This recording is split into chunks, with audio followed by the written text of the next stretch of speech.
I see. Not to beat the horse dead, but let's kind of go into like some practical application. If I mean, of course, we're not going to get like super detail heavy, but let's just talk about things that like everybody accepts as necessarily you can't do this as far as policy is concerned, but actually might not be a bad idea. I wrote down a few of them that just came to the top of my mind, but let's just start with one like price controls or wage controls. Like, can you just talk about a little bit about the pros and cons of that and what it actually means in like a non-biased way? Well, that's something which I have a lot of background because in the immediate wake of Pearl Harbor in early 1942, the United States went to a system of price control under something called the General Maximum Price Regulation. And this was administered by an agency, the Office of Price Administration, of which my father, John Kenneth Galbraith, was the director for prices. So I grew up in, let's just say, a household which had a unique experience with the problem of wartime price control. And price control at that time was essential because without it, you would have had it would have been very difficult to manage the enormous expansion of production that was going on and of incomes that was happening in the United States economy as people were hired for war mobilization without having a runaway inflation, excess demand for all kinds of goods. And so what price controls did during the war was to keep a lid on all of that and enable people to be assured that if they put their money into government bonds, they wouldn't lose purchasing power. And that helped both stabilize the economy during the war and created a basis of financial wealth in the household sector that fueled much of the early post-war expansion. So extremely valuable and successful experience. It's much harder to have a permanent structure of price control in a peacetime environment and in a world in which there's a proliferation of different types of products, and everything is a little different from everything else. But there are some prices which are clearly still administered. The interest rate being one of them. The Federal Reserve is the agency that sets the cost of funds to the banking sector, and there was a lot of mythology about that. But what actually happens is that the Federal Open Market Committee meets every 6 weeks and decides what that interest rate is going to be. And there are other prices. The wage structure, for example, in the Federal Service, which is a substantial body of employment, is set by fiat. The minimum wage is set by law. And those key prices, the price of oil is another one, which is at least in part and substantially controlled by a cartel, or at least by the key member of that cartel, which is Saudi Arabia. And these prices then are taken as the basis for the cost structure in the economy. Destabilizing them is always a risky thing to do because it tends to ripple through the entire structure of costs and make life for private business very much more difficult than it would otherwise be. So we tend to believe that prices are all set by the market, but key prices, in fact, are not set by the market. They're set by social institutions that do, in fact, have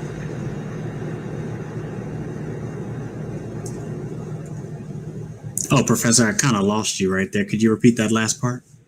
I was just saying that we tend to believe that prices are set by the market, but key prices are not set by the market. They're set by social institutions that we, in fact, do have control over. So the belief that we actually should let the market. I'm sorry. That first off, the false belief that all prices are set by the market and that's just the way things are, and that any attempt to change that would create some sort of distortion, kind of flies in the face of reality, right? Like I think that because we believe that, I really do feel like the policy discussion can't move forward in ways that really will be beneficial to us, because there are some things, we're just talking about prices and wages right now, but there are some things that can be achieved, just like you said, right after what you said, 1942, we had price control and wage controls during that time to kind of prevent, I think you were saying demand pull inflation, right? Well, during the Second World War, we had comprehensive price control. And we had them again during the Korean War, and we had them again briefly for a year or so in the early 1970s under Richard Nixon. So this is not something which is alien to the history of the United States. There's the specific experience of it. But I believe that's maybe, for a reason, right? There, just like economics is as a social construct, there are forces that would want to use it to basically push certain policies regardless of their effects, and will either co-opt or use anything it can to make sure that that's moved forward. Just like you were saying, it'll demonize certain things regardless of what they actually accomplish or what they did, what they can or cannot do. The downsides will seem huge, and the upswings or the upsides will seem very, very small. Because I really do believe that things like controlling the market or having like a planned economy might be something we can move towards, but that's almost blasphemous in like public discourse today. Well, as a matter of fact, there is, of course, a good deal of planning that goes on. It goes on at the level of cities. It goes on at the level of transportation networks. It is what the United States Congress is there to do, is to make legislative decisions which require thinking about what the future is. So there's a reasonable provision for the future is what we have a government to attempt to provide, and to pretend that all those decisions can be taken by a decentralized market is a formula for self-delusion, of course. But let's just talk about one narrow aspect of this, which is a problem that I work on a great deal, is the question of inequality, and particularly inequality in the structures of pay.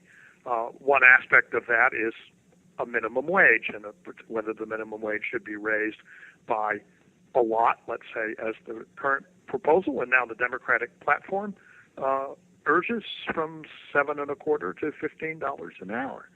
That would have a significant effect on the structure of wages. It would give a raise to maybe 35-40% of the American workforce, depending on how close they are to that minimum now, of greater or lesser extent.